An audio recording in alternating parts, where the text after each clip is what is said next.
Kështu kuptohet feja.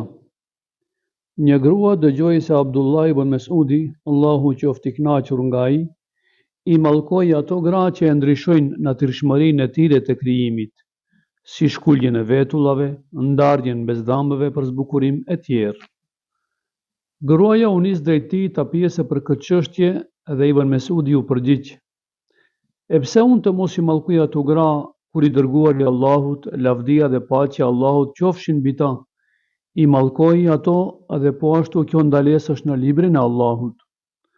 Gruaja e habitur i tha: "Unë e kam lexuar krejt Kur'anin, mirë po nuk kam hasur në ndonjë ajet që aludon në ndalesën e këtyre gjërave."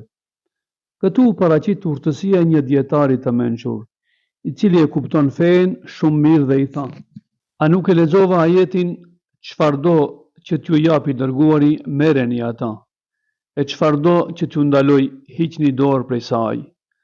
El Hashr 18. Gruaja u përgjigj: "Po, atëherë edhe Kur'ani e ka ndaluar një gjë të tillë." I tha Abdullah ibn Mesudi, Allahu qoftë i kënaqur nga ai.